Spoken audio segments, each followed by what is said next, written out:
n'importe quelle situation. Seigneur, donne-nous de comprendre ce que tu as à nous dire. Donne-nous, Seigneur, d'avoir la sagesse de l'appliquer. Et en toute chose, nous te rendons la gloire au nom de Jésus. Amen. Alors j'aimerais saluer les amis internautes qui nous rejoignent à l'instant. Nous avons eu un très bon moment de louange et ça fait tellement du bien. C'est extraordinaire. Tout ce que nous avons chanté, c'était une bonne nouvelle. Vous avez remarqué? Alors, c'est important. Pasteur Marc l'a dit tout à l'heure, mais il y a Mobilisation France 19. Donc, réglez vos smartphones. Et 19 nous parle de 19h, Covid-19, 19h. À 19h, eh bien, nous prions, nous élevons notre pays, nous élevons l'Europe, nous élevons tous ceux qui ont des responsabilités pour gouverner notre pays, y compris jusqu'aux maires des villes. Nous prions pour toute la liste que je vous ai suggérée et plus, parce que nous avons notre part à faire et notre part est de prier. Donc à 19h, ça n'a pas besoin d'être long. Hein. Encore une fois, on n'a pas besoin de se mettre dans un coin. Mais hop, à -5, mon smartphone sonne, me rappelle que dans 5 minutes, je vais prier avec tous les autres chrétiens. Donc faites passer le mot et que partout en France et ailleurs, en Suisse également, ils peuvent le faire pour leur pays, etc. Et nous allons présenter au Seigneur cette situation. Nous croyons que notre Dieu va nous sortir de là.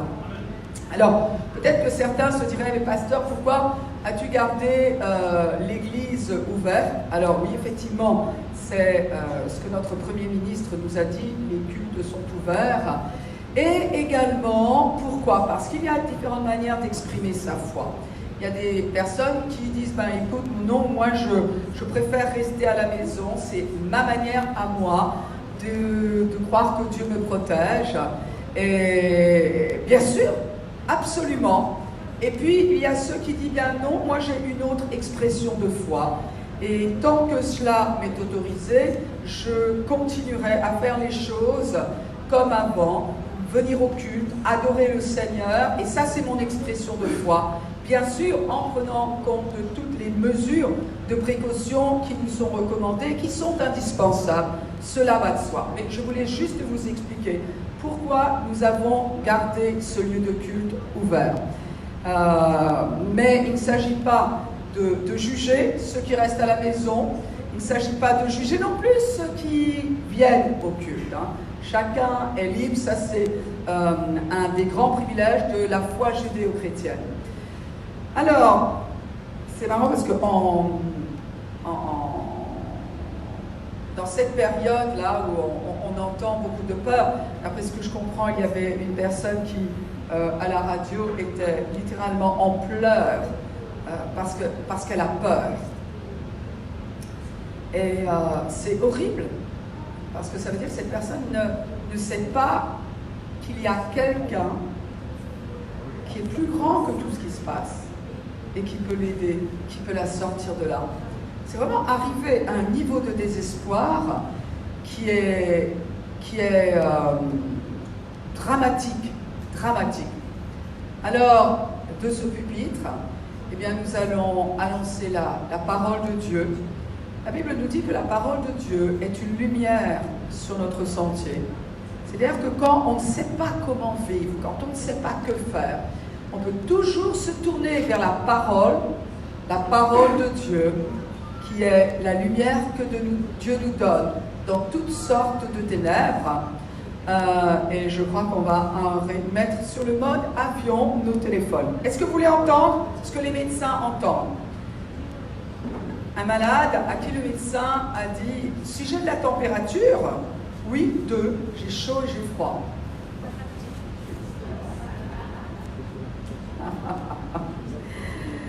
Combien j'ai de tension, docteur? Oh, pas beaucoup, à peu près 300 € par mois. Ah, en fait, docteur, j'aimerais aussi faire un ketchup complet, s'il vous plaît. Et je ne suis pas dans le domaine médical, mais j'imagine qu'ils doivent avoir bien des occasions de rire en entendant ce ce genre de choses-là. Alors, quand on se tourne vers Matthieu 24, ce chapitre-là est très important parce qu'il nous parle d'une saison sur laquelle nous sommes sur le bord d'entrer. Une saison dans laquelle le monde plus exactement va entrer. Vous savez, toute l'histoire de l'humanité a été composée de dispensations, c'est-à-dire de périodes de temps à travers laquelle Dieu va parler aux personnes. Dieu va parler d'une manière à ceux qui ne croient pas en lui, mais il va quand même chercher à communiquer avec eux, et notamment, on sait qu'à travers la création, Dieu parle à ceux qui ne le connaissent pas. Ça ne veut pas dire qu'on doit poser des questions à une plante et prier devant un arbre. Il y a une différence entre la création et Dieu lui-même. Néanmoins, Dieu est celui qui a toujours cherché à communiquer avec les êtres humains.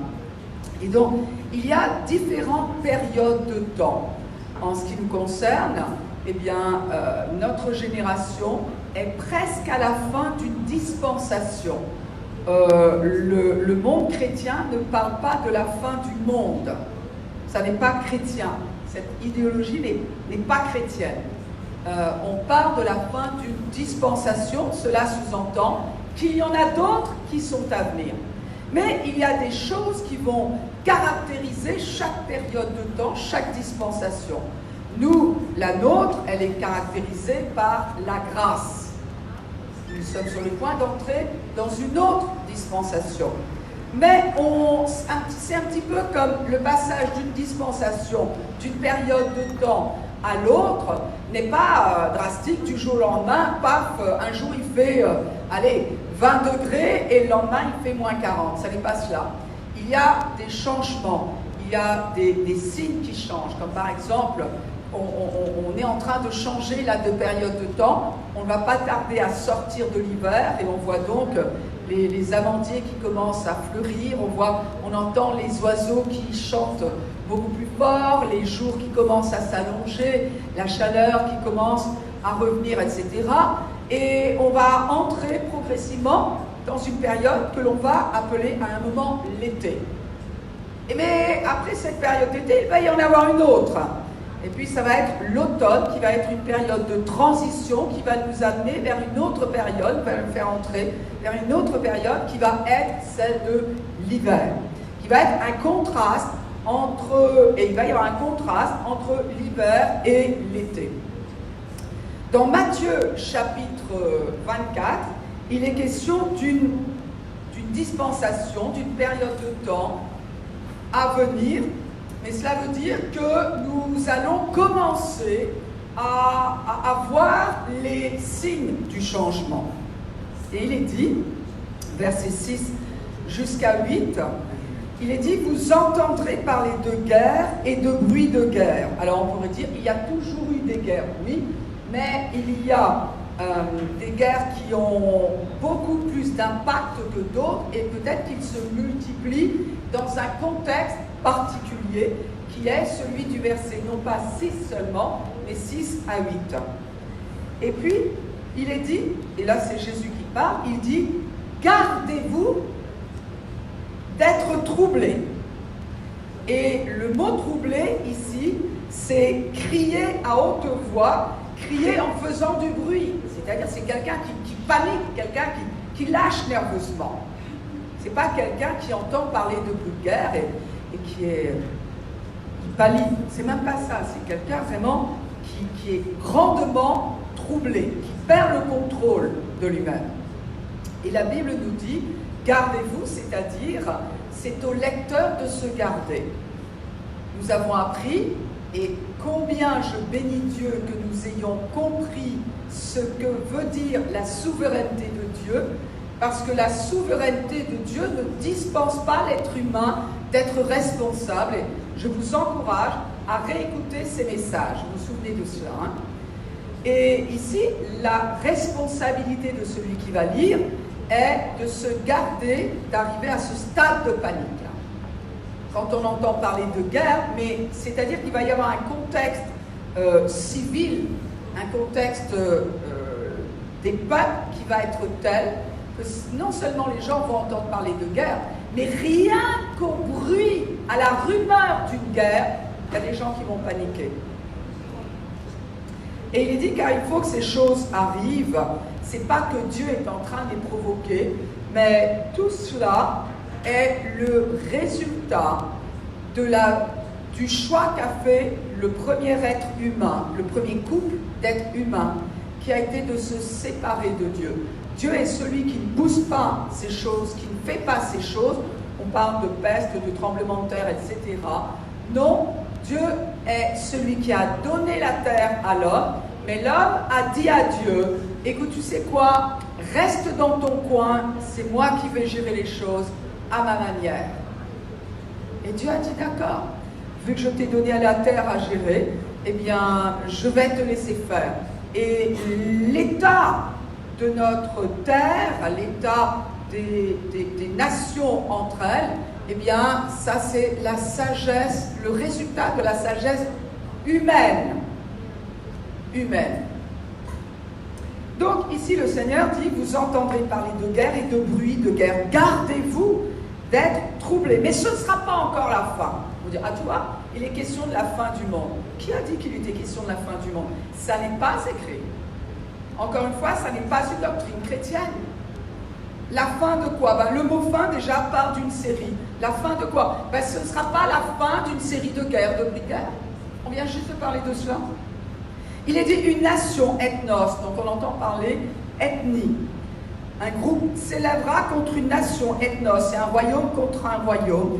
Et il y aura en divers lieux des famines, c'est-à-dire rareté des récoltes, productions agricoles. Il y aura des pestilences. Il parle de fléau, peste. Ici, vous avez dans Luc 21, le mot n'est pas dans Matthieu 24, mais il est dans Luc 21, qui reprend exactement cela. Il y aura des pestilences, c'est-à-dire fléau, peste, origine incertaine, et des tremblements de terre. Alors, il y a toujours eu des tremblements de terre, mais il y a une accélération et peut-être une plus forte densité des tremblements. Et tout cela ne sera que le commencement. Donc on voit bien que ça n'est pas la fin. Tout cela ne sera que le commencement des douleurs. Et la terre va entrer dans des douleurs comme celle d'un accouchement parce que le Messie doit revenir en ce qui concerne les chrétiens.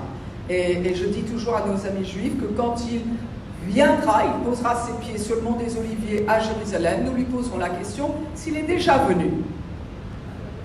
Comme ça, au moins, c'est clair. Hein?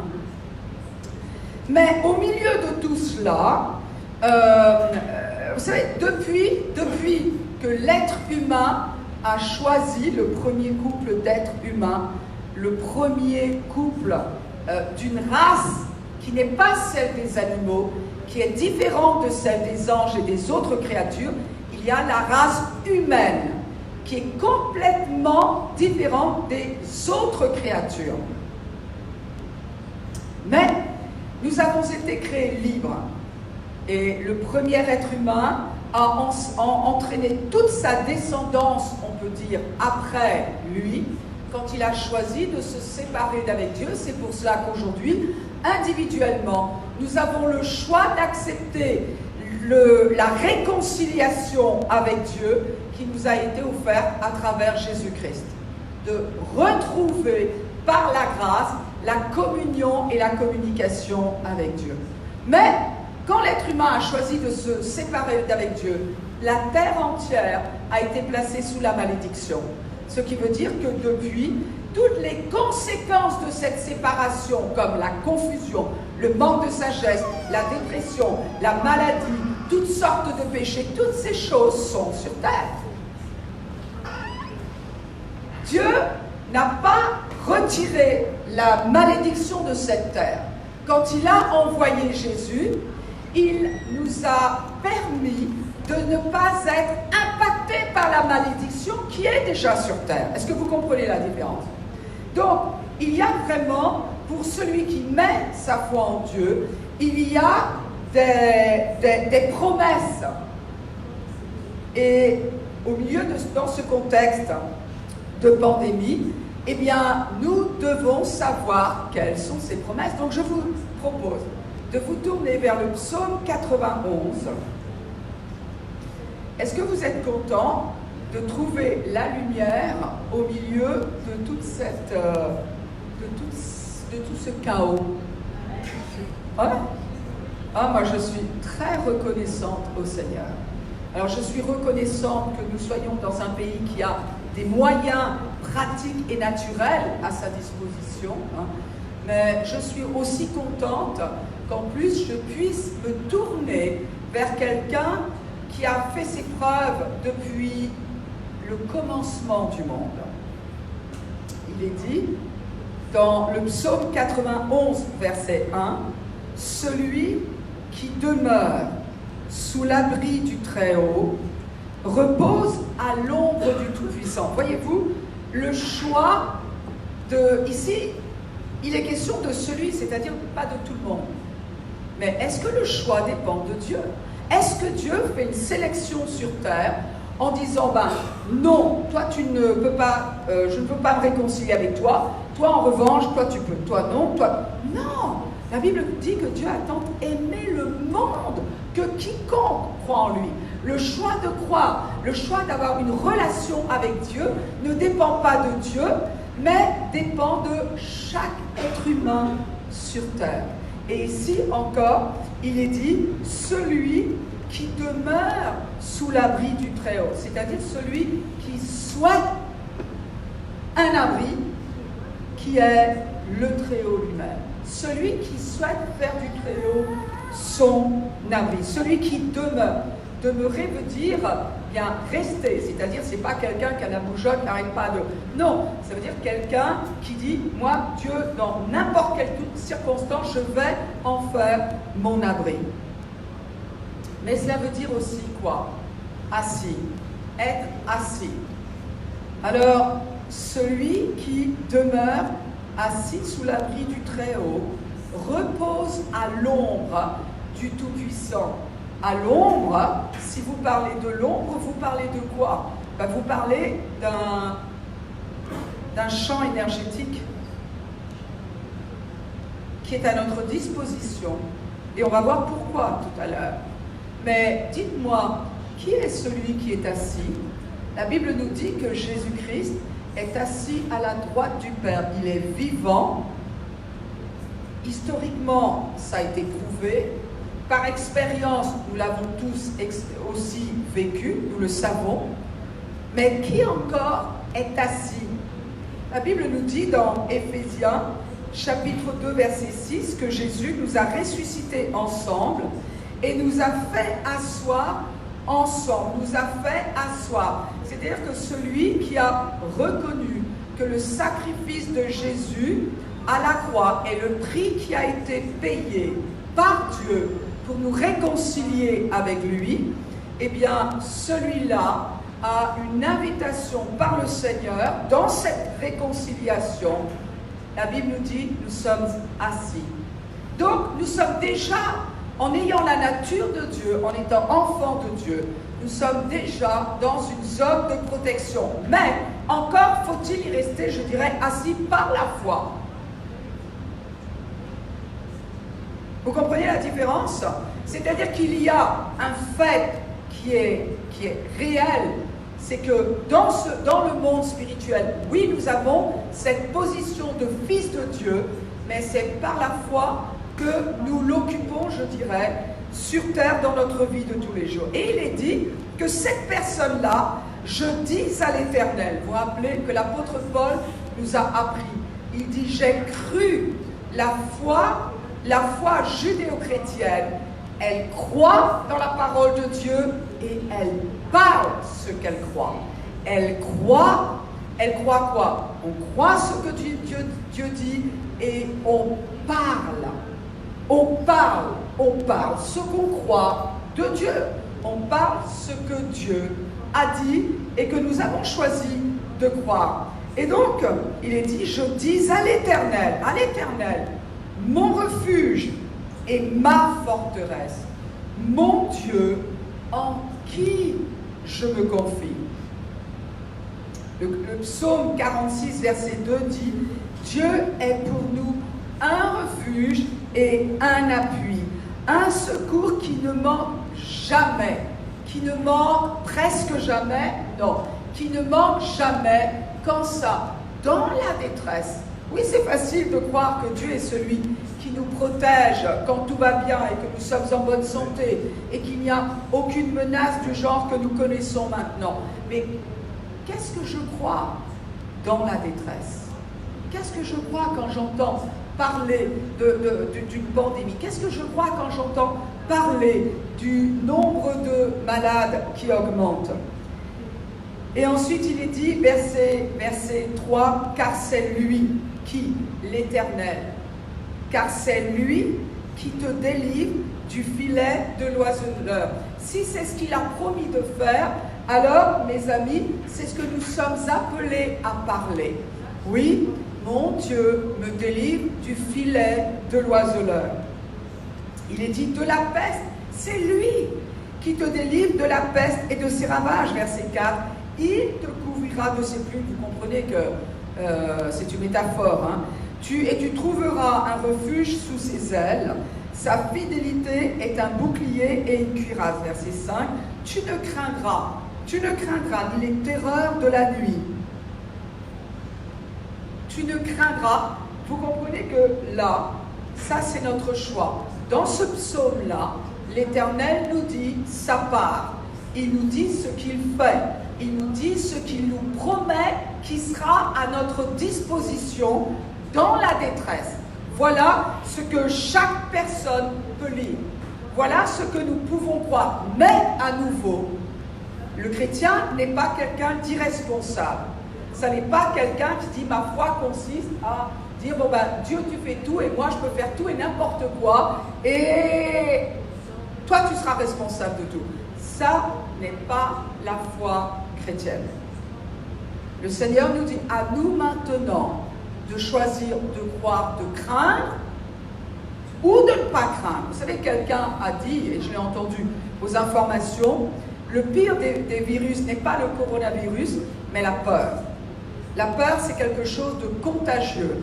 La peur, c'est quelque chose qui passe d'une personne à l'autre. Je me demande combien de personnes, en entendant cette femme en larmes, la malheureuse, ont eu peur en entendant cette réaction. Encore une fois, il ne s'agit pas de ne pas faire notre part. Oui, nous devons faire notre part.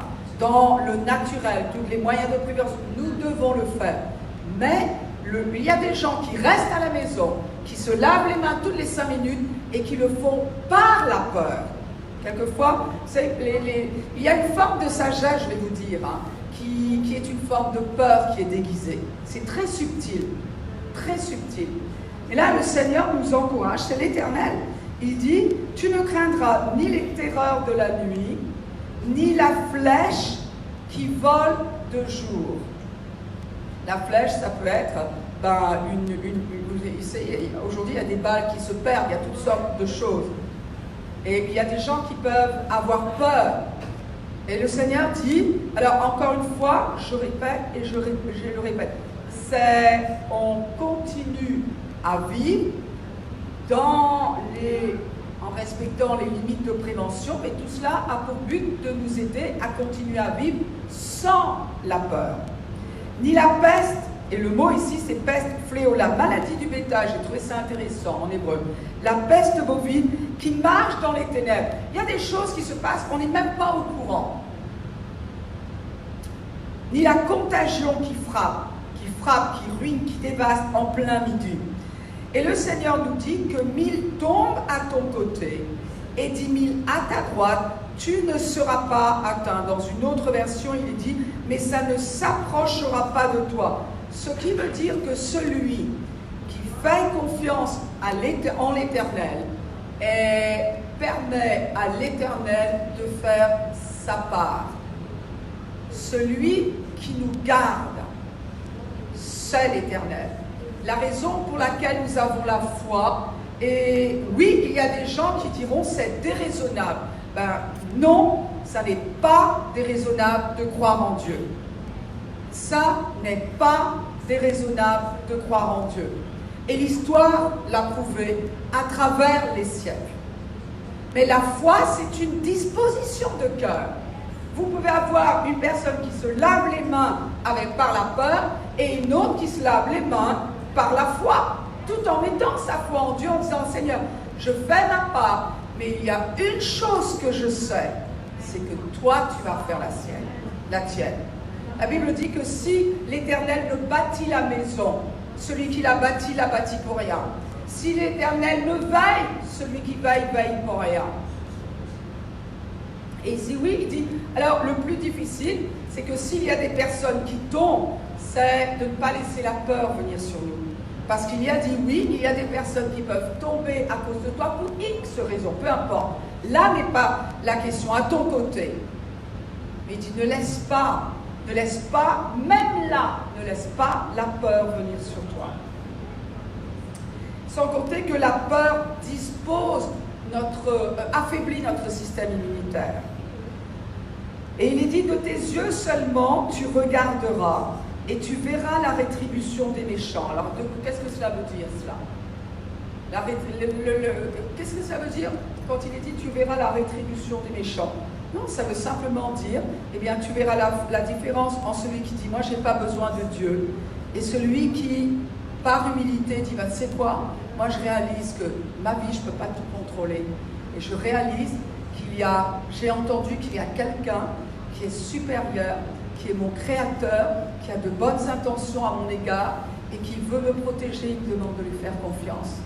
Et dit, tu verras la différence entre celui qui ne veut pas me faire confiance, c'est-à-dire que la confiance que nous plaçons en Dieu est un aimant qui va nous attirer sa protection. Au milieu de tout cela, parce qu'on l'a compris, tout à l'heure quand j'ai lu, je ne sais pas si vous l'avez vu, et peut-être dans Matthieu 24, non, mais dans Luc 21, oui, que pestilence est au pluriel. Des guerres, des bruits de guerre, mais au milieu de cela, vous comprenez pourquoi les chrétiens ne peuvent pas manipuler les gens à avoir la foi? Parce que chacun est libre. Et ça n'est pas la fin du monde, je tiens à le préciser. Parce que ça n'est pas le langage biblique, ça n'est pas le langage du chrétien. Mais ce qui est sûr, c'est que dans cette dispensation et dans toutes les autres dispensations, nous avons eu un message sur les générations. Et qu'est-ce que nous avons découvert?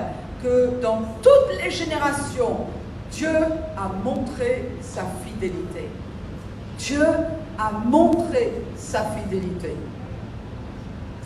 Il est dit, verset 9, « Car tu es mon refuge, ô Éternel. » Il est dit, « Tu fais du Très-Haut ta retraite. » Verset 10, 11, « Aucun malheur, mal, ce qui est déplaisant t'arrivera. Aucun fléau, accident vasculaire, cérébral, peste, maladie. » Ça, je vous donne l'essence de ce qui est dans ce mot hébreu. « N'approchera de ta tente. » Dans Matthieu chapitre 5, verset 45, il y a une précision. Votre Père qui est dans les cieux est bon, car il a fait lever son soleil sur les méchants et sur les bons. Vous avez remarqué que notre beau soleil de la Côte d'Azur ne s'est pas seulement levé sur la maison des chrétiens.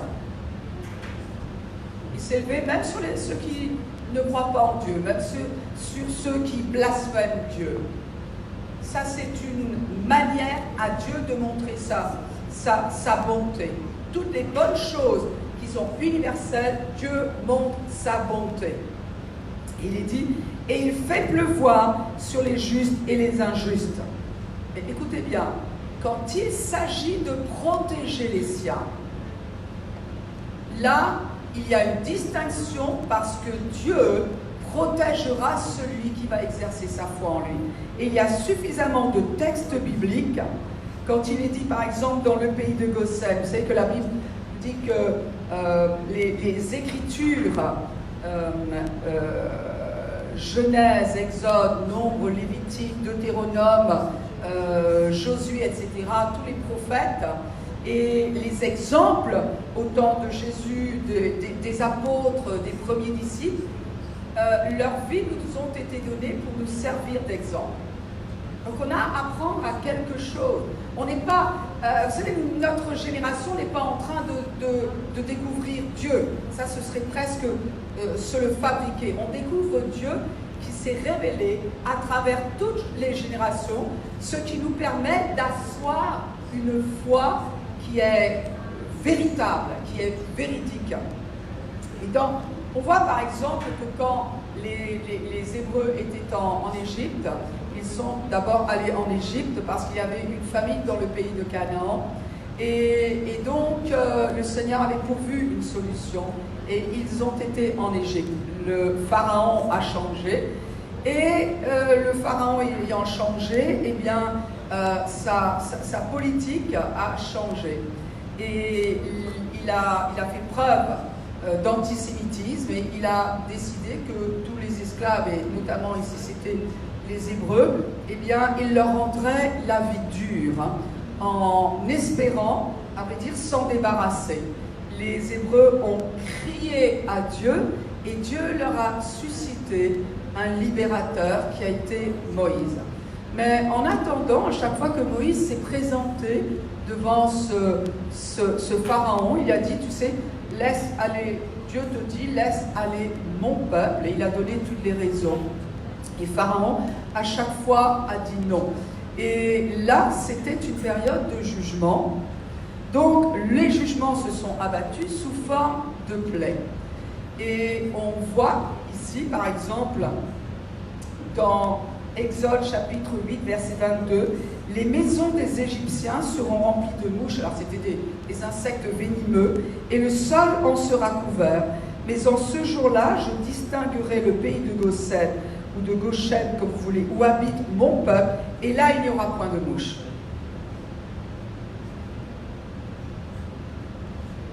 Et il dit, j'établirai une distinction entre mon peuple et ton peuple.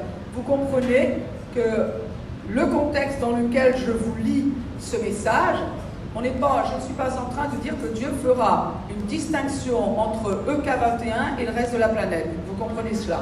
Juste au cas où, c'est horrible. Non, entre ceux qui mettent leur confiance en Dieu et ceux qui disent, moi tu sais, je ne veux pas Dieu dans ma vie, j'en ai rien à faire. Dieu est quelqu'un qui cherche à être bon envers les gens. Encore une fois, la malédiction est sur cette planète, mais le salut est offert à chaque personne qui souhaite le recevoir. Vous comprenez cela, hein?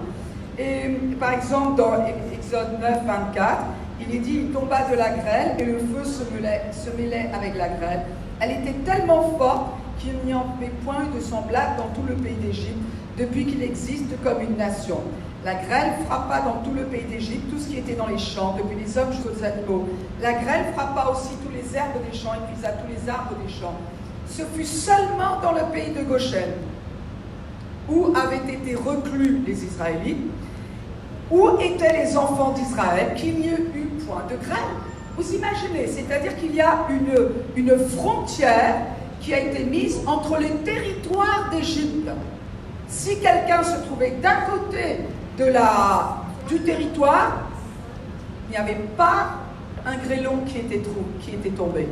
Si quelqu'un franchissait tout de suite la frontière, le pays était dévasté. Ce que je veux dire, c'est que Dieu est bien capable de protéger celui qui met sa confiance en lui. C'est ce que je veux dire. Encore une fois, c'est une disposition de cœur, mais la Bible nous dit que la foi vient en entendant. La foi, c'est quoi? On ne va pas se le compliquer. La foi, c'est avoir confiance en disant, mon Dieu, je lis ici que tu promets de me protéger dans les calamités. Eh bien, Seigneur, au lieu de céder à la panique, au lieu d'ajouter à ce qui existe déjà, je vais garder l'espoir en toi. Oui, je vais faire ma part, mais je vais garder la foi en toi.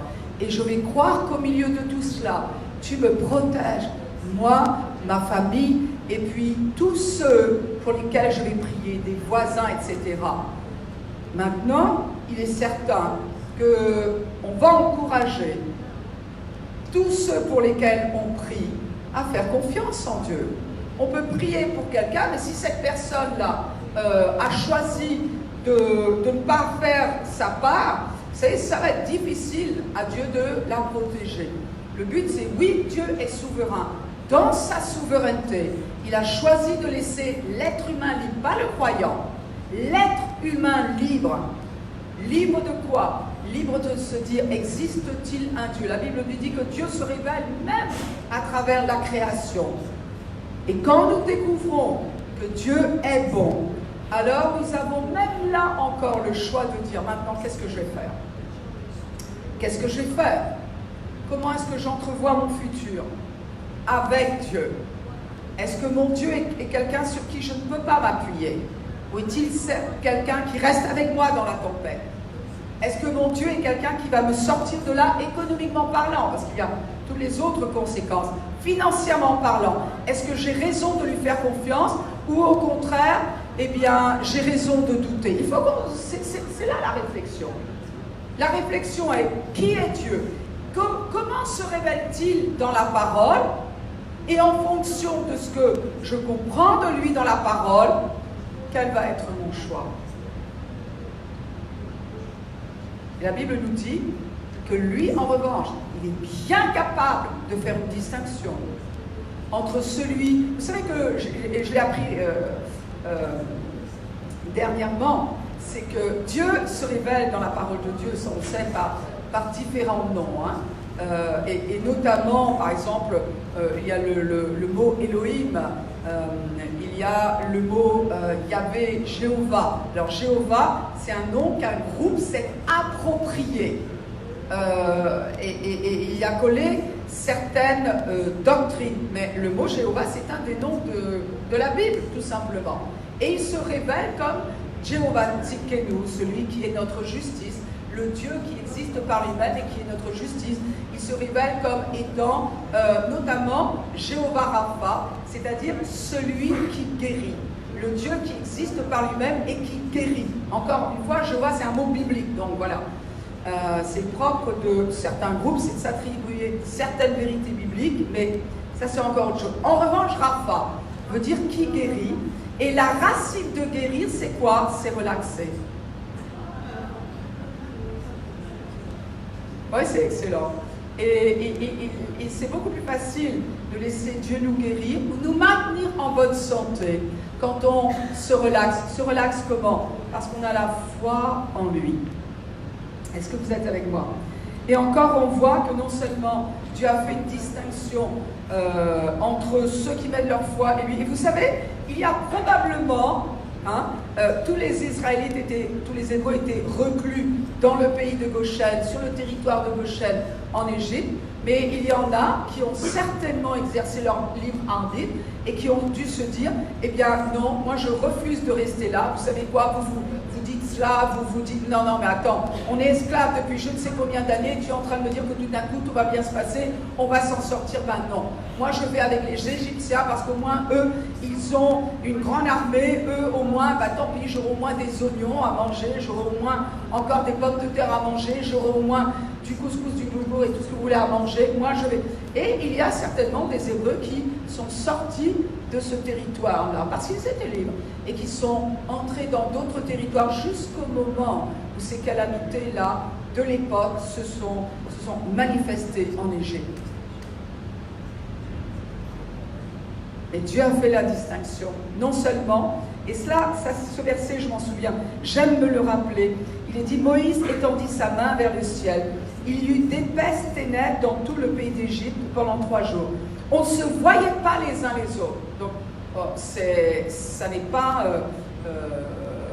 par exemple, quand il n'y a pratiquement plus de luminosité à cause du quartier de la Lune ou... Non, on ne se voyait plus, et puis la Bible nous dit que c'était des épaisses ténèbres. C'est-à-dire que celui qui voulait trouver la chaise à côté de lui était vraiment obligé d'aller à tâtons, parce qu'il y avait l'épaisseur des ténèbres. Et personne ne se leva de sa place pendant 3 jours. Je ne sais pas si vous réalisez, même point de vue hygiénique, ce que ça donne. Non, mais c'était horrible ce qui se passait là. Le mot suivant, c'est « mais ». Quelqu'un dit « mais ». Mais. Mais. Il y avait de la lumière dans les lieux où habitaient tous les enfants d'Israël. Mais il y avait, encore une fois, Dieu va honorer la foi de celui qui choisit de lui faire confiance où qu'il se trouve. Qu'il se trouve à la maison, qu'il se trouve au travail, qu'il se trouve dans la rue, peu importe, peu importe. Celui qui crie à l'Éternel, qui dit Seigneur, Seigneur, garde-moi, garde ma famille. La Bible nous dit que Dieu va honorer sa foi. Alors vous dites, oui, mais il y a la fameuse histoire de Job. Tu sais, Job, la Bible nous dit que c'est quelqu'un qui honorait Dieu, c'est quelqu'un qui faisait des sacrifices à Dieu, c'est quelqu'un, tout allait pour lui, il prospérait, il avait ses enfants, il avait sa femme, tout allait pour lui. Et puis un jour, eh bien, il a tout perdu, tout a été, il a perdu la santé, il a perdu ses enfants, sa femme s'est rebellée, était en colère, il a poussé à se détourner de Dieu, etc. On pourrait dire, tu vois que, encore une fois, il y a toujours des versets qui vont nous donner des explications. Et je vais simplement vous le lire, mais il est écrit dans Job chapitre 3, verset 25, il a dit, ce que je crains, c'est ce qui m'arrive. Ce que je crains, c'est ce qui m'arrive. Ce que je redoute, c'est ce qui m'atteint. Alors que, au verset 1, il était dit de Dieu, tu le protèges de tous côtés, comme avec une clôture. Une autre version dit, n'as-tu pas élevé comme un rempart de protection autour de lui, autour de sa maison, autour de tous ses biens? Une autre version dit, ne l'as-tu pas protégé, lui, sa maison et tout ce qui est à lui? Donc on voit que oui, Dieu avait fait sa part. Dieu avait protégé Job. Dieu avait été fidèle à lui-même. Mais, malgré ce que Dieu avait fait, Job a eu peur. C'est la peur. Et il l'a dit lui-même. Il dit, ce que j'ai craint, ce que j'ai redouté, c'est exactement ce qui m'est arrivé. Vous savez, la peur attire ce qu'on ne veut pas, autant que la foi attire les bénédictions de Dieu. La peur est un aimant. Et il faut se poser la question. La peur, c'est croire que ce que j'ai de la part de quelqu'un qui est fidèle, qui a prouvé, Dieu a prouvé sa fidélité. Et maintenant, qu'est-ce que je vais croire? Quel va être mon choix? Il est dit dans Hébreux 1, verset 11, simplement, je vous le lis, que les anges sont tous des esprits au service de Dieu, envoyés pour exercer un ministère en faveur de ceux qui doivent hériter le salut. Alors, il y aura encore beaucoup de choses à dire, mais non seulement nous avons des promesses qui sont écrites dans la parole qui a fait ses preuves, la Bible nous dit que Dieu nous annonce dès le commencement la fin. Le Seigneur nous a fait des promesses, il nous a dit comment seraient les temps, comment seraient les différentes dispensations. Et Dieu n'est pas quelqu'un qui cache les choses, mais en même temps, il y a des promesses qu'il donne, qu'il rend disponibles. Des fois, on critique les chrétiens parce qu'ils cherchent à partager la foi dans le Dieu vivant, mais je vous assure qu'il y en a bien un qui doit être bien content d'avoir entendu les promesses de Dieu. Les promesses d'un Dieu qui est bon, qui est fidèle. Ce qui se passe n'est pas le produit, le travail, l'intention de Dieu. Mais au milieu de tout ce qui se passe, Dieu a des promesses et c'est à chacun de dire qu'est-ce que je vais croire. Qui est celui qui a le dernier mot dans cette affaire? Amen. Et Dieu est fidèle. Dieu est fidèle. Amen. Dieu est fidèle. Ce n'est pas simplement quelque chose qu'il dit, c'est quelque chose qui nous invite à expérimenter la fidélité de Dieu. Nous savons que Jésus nous a appris. Alors, ce que nous allons faire, c'est nous allons libérer maintenant les internautes, à moins qu'ils veuillent peut-être avec nous prendre la Sainte Seine, qu'ils aillent chercher du pain et du vin chez eux, parce que nous allons prendre, c'est possible ou pas? On peut continuer, oui, faisons-le, parce que peut-être maintenant, s'il y a des personnes qui souhaitent ne pas le faire, ils sont tout à fait possibles. C'est tout à fait possible, mais Jésus nous a donné, je vais inviter à ce que les éléments soient servis, les choses sont faites un peu différemment, donc on va se laisser, attendez, ne bougez pas, on va faire passer les plateaux. Je pense que c'est la meilleure des choses à faire, parce que sinon, comment on va s'y prendre? Alors, ça va être vous servi, hein, une personne avec des gants va vous servir, mais il faut de l'espace entre les gens. Hein. D'accord, donc on va procéder comme ça. Vous allez sortir de ce côté-là, et la caméra, oui, revenir vers là.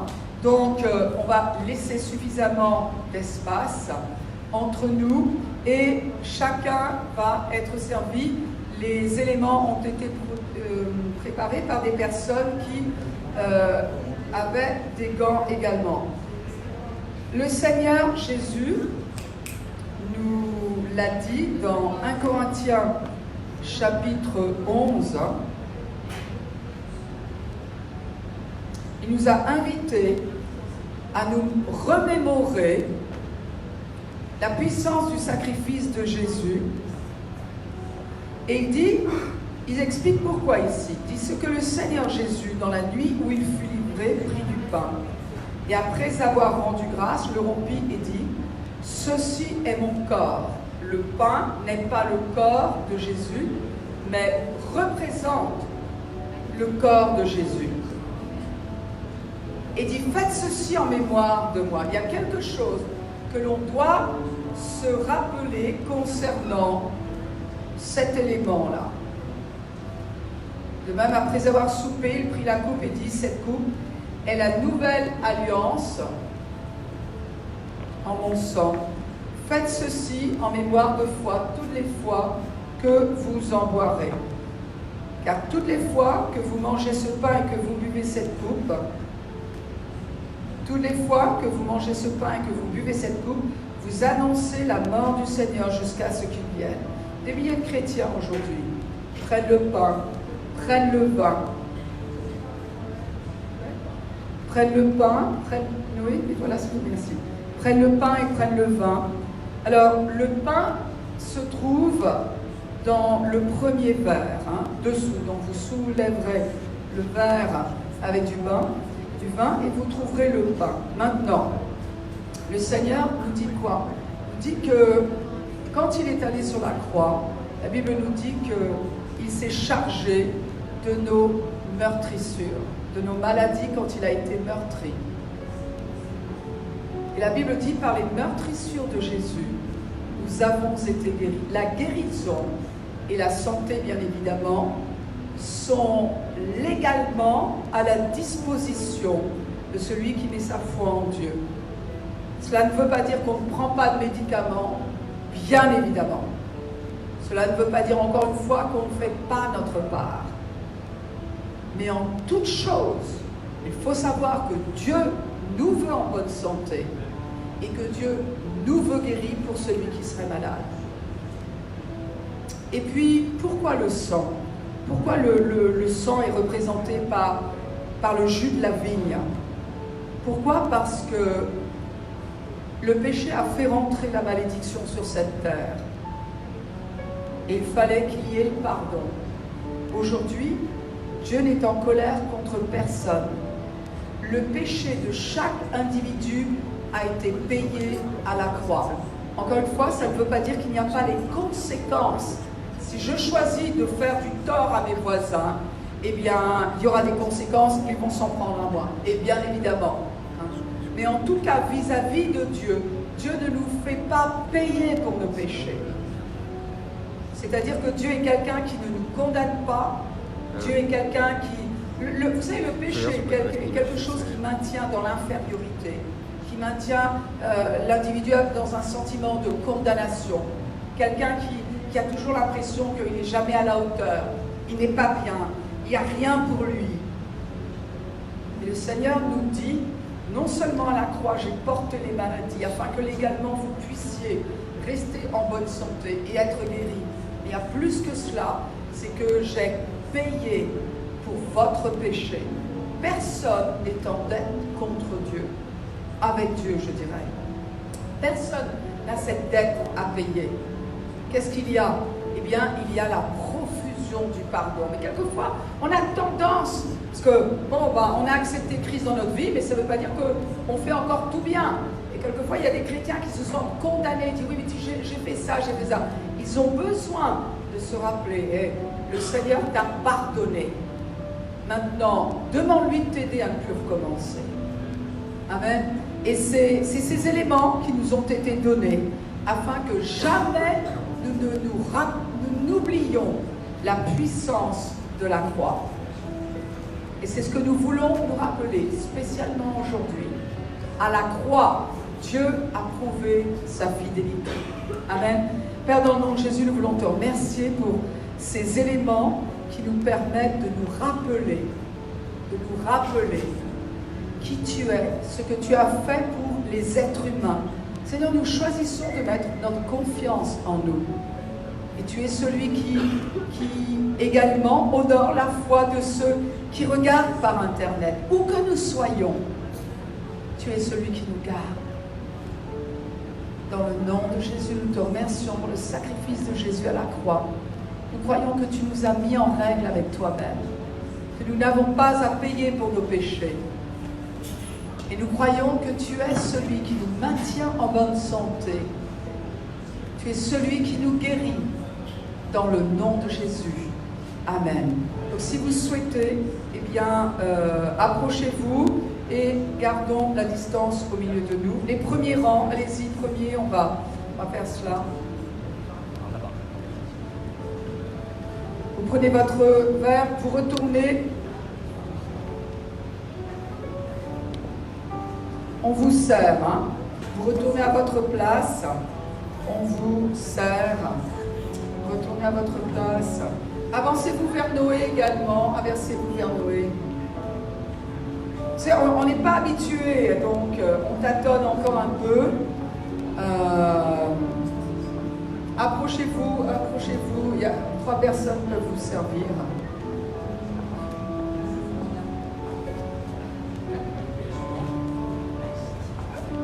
Ok, chacun retourne à sa place. C'est la même chose, hein.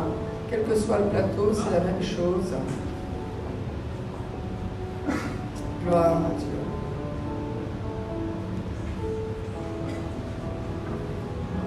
Retournons à notre place. Regardez, avancez jusque là. Tiens, merci.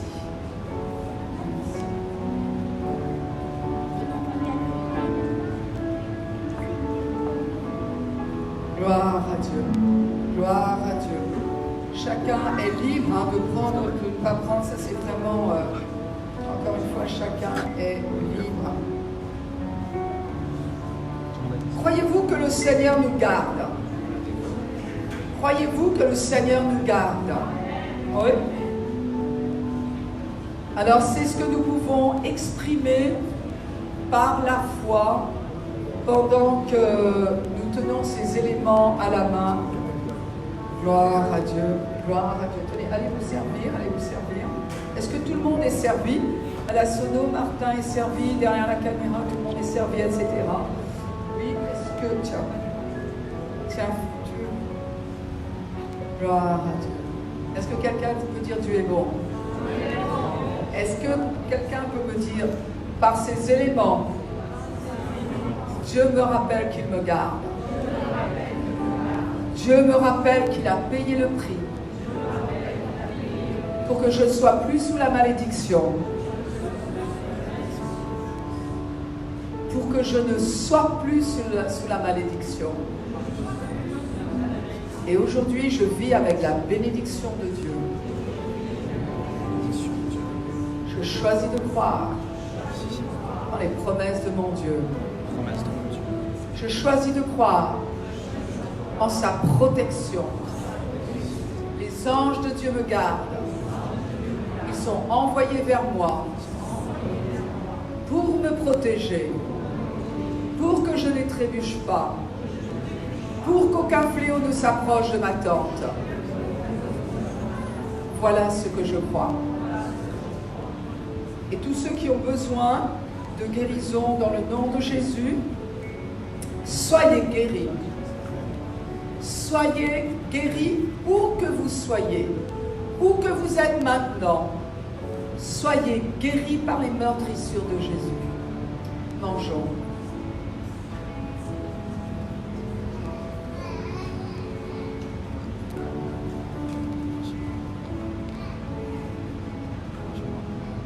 Merci Jésus. Merci Jésus. Merci Seigneur. Buvons ensemble.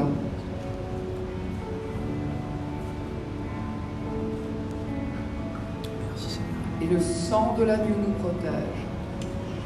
Le sang de l'agneau nous protège.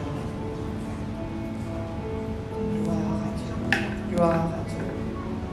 Alors, avant de terminer, alors ce que je vais faire, c'est je vais dire ceci en vous quittant, et nous dirons ensuite pour tous ces amis que nous accueillons au milieu de nous, que l'Éternel, ça c'est la bénédiction qui a été donnée, je vous la lis, que l'Éternel te bénisse et te protège, que l'Éternel fasse rayonner sa face sur toi et te soit bienveillant, que l'Éternel dirige son regard vers toi et t'accorde la paix.